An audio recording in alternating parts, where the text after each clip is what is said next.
questions about politics, about business, about real estate flipping, about life, about sex, about divorce. This is the Ask Sean Whalen Show. My friends, welcome. My name is Sean Whalen. You are here for episode number 1 of the Ask Sean Whalen Show. Welcome. Why did I put this show together? Number 1, I put this show together because I get anywhere from 20 to 30 emails and Facebook messages a day asking questions about life, about sex, about politics, about religion, about money, about real estate investing. So I decided to take those questions and put them into a format like this, where we can talk about them live and spread the message, the good word, all throughout social media.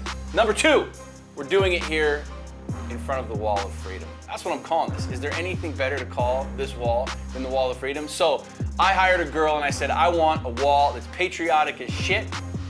And she's obviously in the middle of painting and I don't have the patience to wait for her to finish because we wanted to record episode number 1. So we are here for episode number 1 in front of the Wall of Freedom.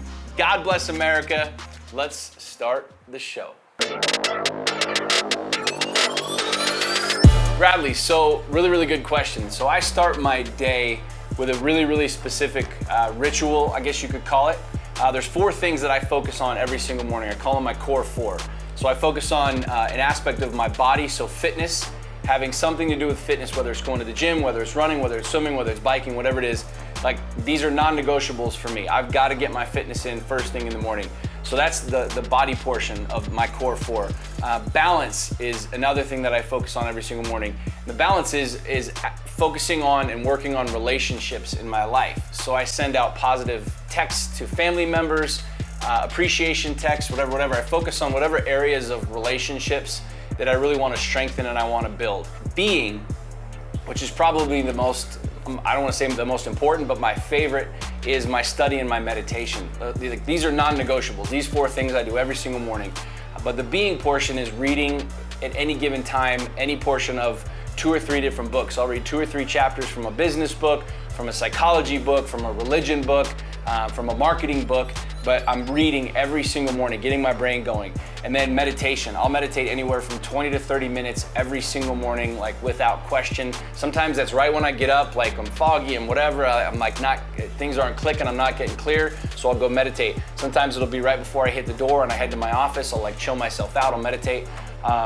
And then the last portion is business, is I try and study something or focus on some portion of my business every single morning, whether again, that's reading a marketing book or doing something very specific with my business every single morning. So those 4 things, body, balance, being, and business, are non-negotiables. Like when I get out of bed, my feet hit the floor. I'm not doing emails, I'm not doing this, I'm not doing that. I'm not worrying about my day. I focus on these 4 areas every single day before 10 a.m.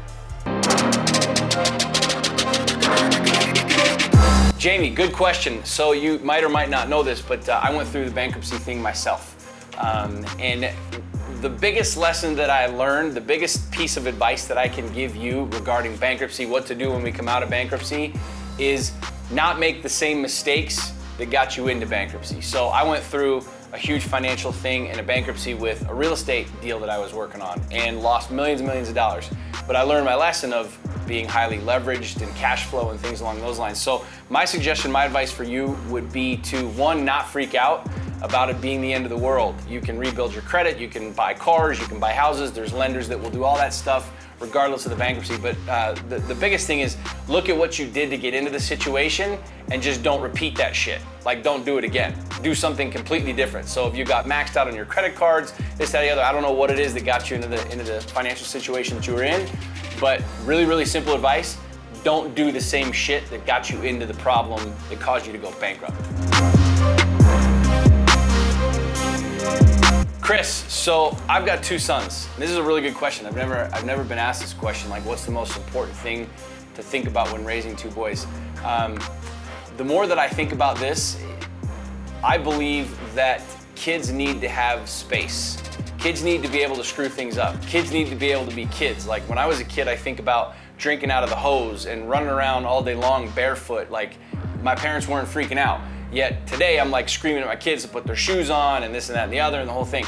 I think the single biggest thing that I can do for my kids that you could probably do for your boys is to let them be boys. I mean, let them break shit. Let them get into trouble. Let them do their thing.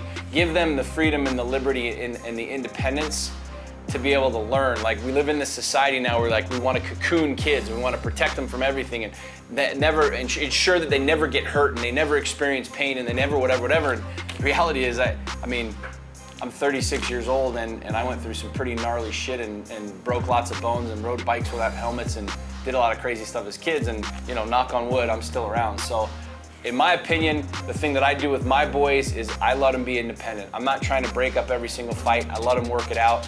I let them like learn to problem solve, learn to do things on their own without dad like there 24/7 bailing them out of every single thing and solving every problem for them. All right, guys, thank you so much for tuning in to episode 1 of the Ask Sean Whalen Show. Thank you to everybody who sent in your questions.